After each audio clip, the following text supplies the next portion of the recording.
हम लोग सब बुद्धि के ऊपर एक एकदम निछावर है कि बुद्धिमान होना है। कितने बुक्स में लिखा है, लेकिन यही बुद्धि, सिर्फ यही बुद्धि है जो हमको जीने नहीं देती। जन्म के लिए देती है, मरने के लिए देती है, लेकिन जीने नहीं देती। यही बुद्धि, और इस बुद्धि से हम अध्यात्म को समझना चाहते हैं। इस बुद्धि से हम अपने होने को समझना चाहते हैं। तुम्हारे पास कुछ इंस्ट्रूमेंट नहीं है, इससे भी बढ़िया है कि इंस्ट्रूमेंट से पॉसिबल ही नहीं है। कल जैसे बात हो रहा था, कोई भी इंस्ट्रूमेंट से तुम देखोगे तो वो नास्तिक ही होगा। कोई भी थ्रू जाओगे वो ना ही बोलेगा, क्योंकि अभी तुलना आ गया ना। बुद्धि क्या है? बुद्धि कुछ नहीं है, खाली कुछ सारा ढेर सारा इंफॉर्मेशन का मतलब चेंजिंग, ये मॉडिफिकेशन, यही इसी को बुद्धि बोलते हैं। वही इंफॉर्मेशन है। नहीं, बुद्धि इंफॉर्मेशन भी नहीं है। बुद्धि अगर सिर्फ इंफॉर्मेशन होती ना तो हम बहुत खुश होते। देखो ना, मनुष्य के पास, सभी के पास, जो कुछ भी नहीं जानता उसके पास भी लाखों इंफॉर्मेशन है जीने के लिए। बुद्धि का एक फैकल्टी है कि बुद्धि एक से दूसरे को डिफरेंशिएट करती है। पूरे अध्यात्म का देखने का जरिया सिर्फ वहां पर है कि ये फैकल्टी पे काम करो, कि तुम अलग देख रहे हो। जानने में कोई हर्ज नहीं है, जानना खूबसूरत है। कुछ भी जानो वो ज्ञान ही तो है, कुछ भी देखो वो होना ही तो है। तो इसमें कुछ नहीं। मतलब क्या है, जैसे तुम नेपाल में गए तो नेपाली ड्रेस पहन लिए हैं, तुम यूपी में गए तो वहाँ के ड्रेस पहन लिए, तुम बिहार में हो तो बिहार का ड्रेस पहन लिए। तो ये तो आनंद की बात है, खुशी का बात है ना, कि हमने अलग अलग चीजें को अनुभव किया। ठीक है, ये अनुभव में कुछ नहीं है, ये तथ्य है, इंफॉर्मेशन है। ये पेड़ है, ये सूर्य है, ये आकाश है, कितनी खूबसूरत है। हाँ। लेकिन वहां पर होगा क्या, ये ऊंचा है या नीचा है, ये बड़ा है या छोटा है, ये सुविधाकारी है, ये असुविधाजनक है। यहाँ पर बुद्धि का ये जो डाइवर्शन है दोनों ओर शुरू होता है। इसके ऊपर ही सिर्फ कुछ करना है तो करना है, और करने लायक कुछ है ही नहीं जीवन में। और करना भी है क्या, जैसे कल बता रहा था, ये नहीं चाहिए। इसी के कारण लगता है हमें बहुत कुछ जानना है, क्योंकि जितना कुछ जाने वो कम है, वो कम है, ज्यादा चाहिए। या ज्यादा जान गए, नहीं जानना है, थोड़ा कम जानना है। बच्चे को बोलते हैं ना, भी तो आता, इतना नहीं जानना है, इतना नहीं बोलना है।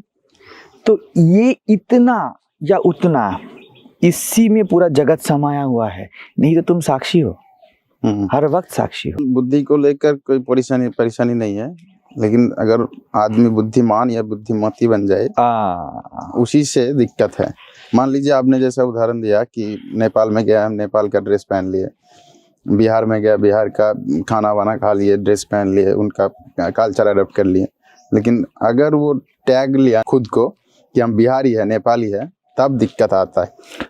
हाँ, उससे भी थोड़ा सामने जाओ, ये ड्रेस उससे अच्छा है, ये हम नेपाली हैं, लेकिन नेपाली हैं, लेकिन उसी के बाद ही तो कंपैरिजन आएगा कि हम नेपाली है, देखो हमारा ड्रेस उनके ड्रेस से अच्छा है कि या बुरा है। पूरा हमारा समझ है ना, पूरा अध्यात्म जीवन का वो उलट गया है कहीं पर। मतलब क्या है, तुम जैसे भी हो तुम हो, ये आधार था जीवन को समझने का। तुम जैसे भी हो, तुम सिर्फ हो। तुम अब कैसे हो वो तुम्हारे व्याख्या है, उसमें मत जाओ। ठीक है, तुम हो, मैं ही तो हूं, ये बात था। अभी इस देखो, सूक्ष्मता से समझना है। अभी इस मैं हूं को हम जैसे भी हो इसकी एगेंस्ट में खड़ा कर दिए। ये है बुद्धि। मैं हूं, मैं अगर हूं, बोला गया क्या, तुम जैसे भी हो, तुम होना मात्र हो, तुम अस्थि मात्र हो, तुम सत मात्र हो। ठीक है, ये फंडामेंटल है। ठीक है, बुद्धि क्या करती है, बुद्धि बोलती है अगर मैं सिर्फ हूं तो जगत में जैसे भी मैं सिर्फ होना चाहिए। आत्मा तो सत्य है, वो एक ही तरह रहेगा। एक ही पोशाक पहनना है। तुम्हारा होना हर तरह से सजेगा, यही होने की खूबसूरती है, यही होने की नियति है। इस हिसाब से तो ब्रह्म शक्ति अभेद है। तुम हो और तुम सजोगे। तुम्हारा सजना भी होना है। हमने आत्मा का या ये सब परमात्मा कॉन्सेप्ट ऐसे देखो, कॉन्सेप्ट कैसे खड़ा कर दिया। जब ज्ञान होगा सब स्थिर हो जाएगा। क्या स्थिर होगा? तुम चलने में भी स्थिर हो। चलन तुम्हारी लीला है। चंचलता, जैसे हम मानस पूजा में बोलते हैं ना, ये नृत्य है। मेरा मन का चंचलता ये अस्तित्व का नृत्य है।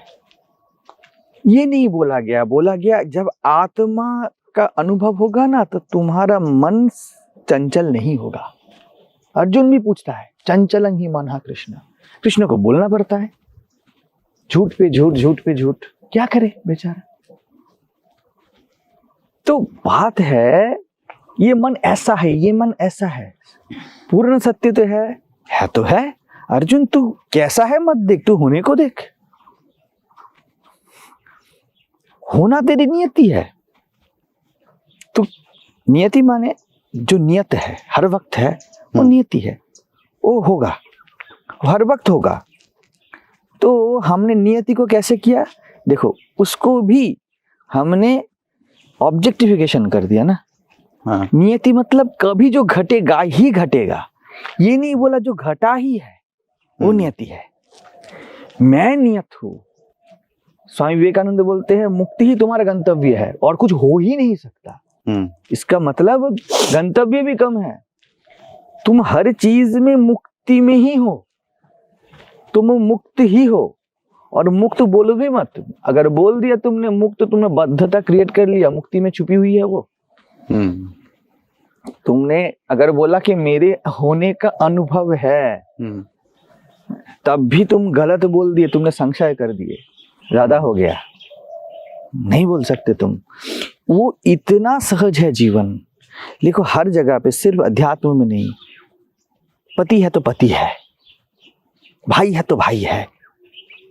मतलब होने को हम नाम रूप में स्थिर करना चाह रहे हैं। मुझसे प्यार है तो मुझसे प्यार है।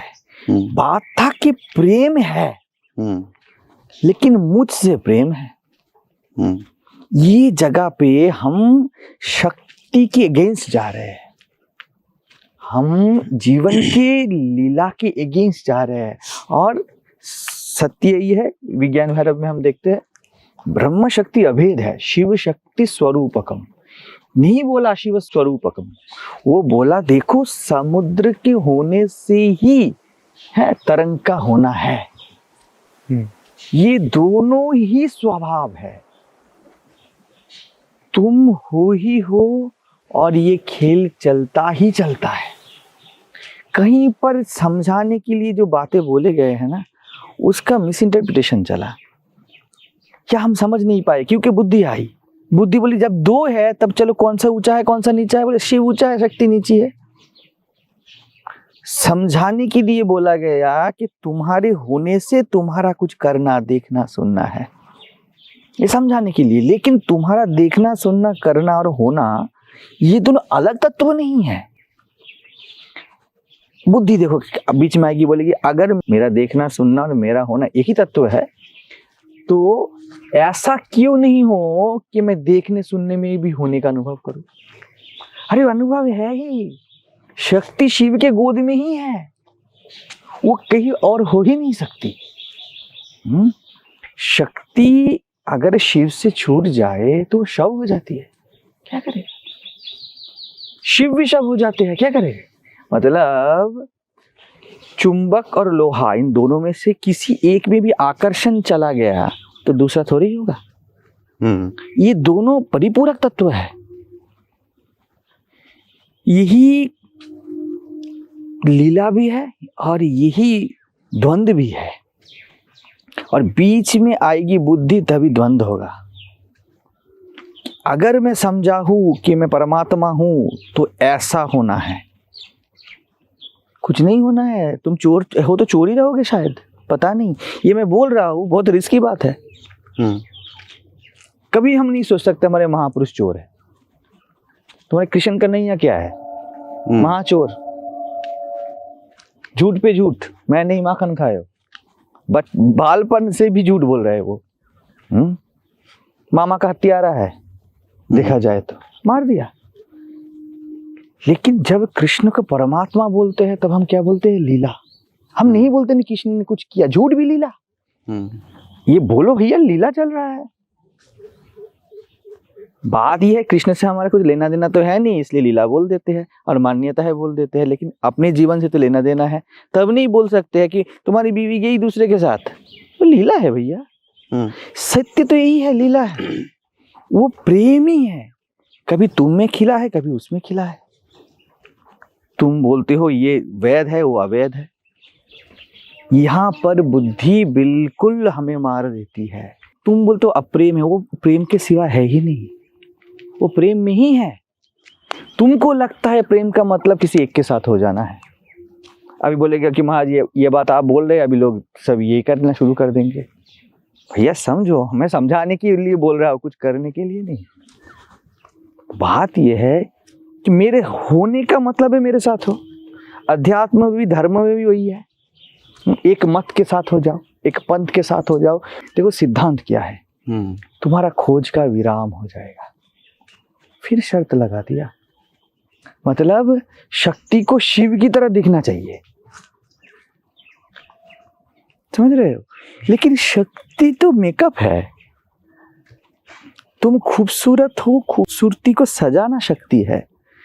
सत्यम शिवम सुंदरम, शिव है, शिव सत्य है, इसीलिए तो सुंदर है।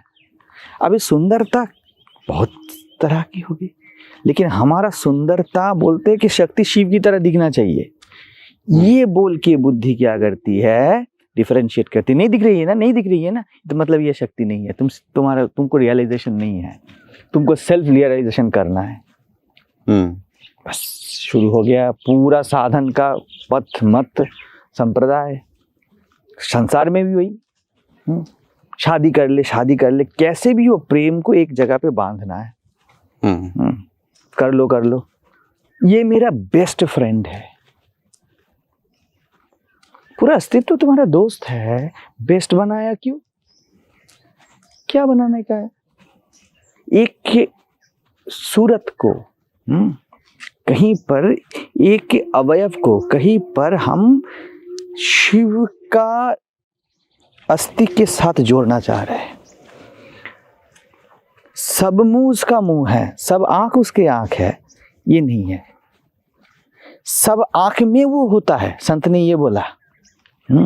हम बोलते हैं उसका आंख कैसा होता है, चलो उसका आंख का छवि निर्माण करते हैं और सबसे मिलाते हैं। जिसका मिल गया वो भगवान है, हमारा अवतार है, पद्मलोचन है, हाँ ये है वो है। पद्मलोचन देखो ना, ये सब शब्द है, कलाएं हैं हमारे, नीति शास्त्र है। हिरणी की तरह आंख, हाँ, तो ये सब बातें हैं। पद्मलोचन माने क्या, एक संकेत था। जैसे कमल के फूल में पानी नहीं ठहरता, जिसकी आंख में छवि नहीं ठहरती वो चली जाती है, वो पद्मलोचन है। वो पानी में रहती है लेकिन पानी उसमें ठहरता नहीं। तो जिसकी आंख में छवियों का पूरा समुद्र है लेकिन उसमें ठहरता नहीं कुछ, वो जीवन की लीला है। तो नारायण को बोला गया कि वो नारायण पद्मलोचन है। तुम्हारा आंख ऐसा हो जाना है जिसमें सब छवियां समाये, लेकिन तुम्हारे आंख में कुछ छवि ठहर ना जाए। तो बुद्धि का यही विडंबना है कि बुद्धि कुछ ठहराना चाहती है। निश्चयात्मिका बुद्धि वो निश्चय करना चाहती है। हमारा देखो ना, देखने का जरिया क्या है, संकल्प विकल्पात्मक मन, जो इधर उधर करे वो मन है, ठीक है, और जो ठहर जाए वो बुद्धि है। हम श्रेष्ठ समझते हैं बुद्धि को, स्थिर हो जाना, निश्चय हो जाना। लेकिन अगर कोई महापुरुष होगा ना, वो सबसे ज्यादा अनिश्चयी होगा। वो सिर्फ एक ही बात बोलेगा, मेरा होना निश्चित है, मैं कैसा हूँ ये पूर्ण अनिश्चित है और इसमें मुझे कोई अस्वीकार नहीं, कुछ भी हो सकता है। हम लोग सुनना चाहते हैं हमारे महापुरुषों से कि ये बोल दे, मैं शादी तो नहीं कर पाऊंगा, मैं झूठ तो नहीं बोल पाऊंगा। अरे भैया, तुम्हारे शंकराचार्य को देखो, चले गए स्त्री संभोग करने के लिए। हमारे महापुरुष पूर्ण निश्चित है। राम को देखो, सिया राम सब जग जानी, छोड़ दिया सीता को। तुम कैसे बोलोगे कुछ निश्चित है? रामकृष्ण के देखो सन्यास ले लिए, उसके बाद बीवी के साथ रह गए। कहां पर कुछ वो अपने शक्ति या जीवन के जो विकास है, जीवन के जो विस्तार है, उसको उसमें शिव का शक्ति ढालने का कोशिश किए? कहां पर? हम चाहते हैं हमारे महापुरुष बोल दे कि आज मरूंगा कल नहीं मरूंगा, मैं अमर हूं, मेरा डेट बता दे। वो सबसे ज्यादा निश्चित होंगे जीवन के ऊपर। अपने होने में पूर्ण निश्चिंतता, कैसा हो इसमें कोई छवि नहीं, कोई छवि नहीं।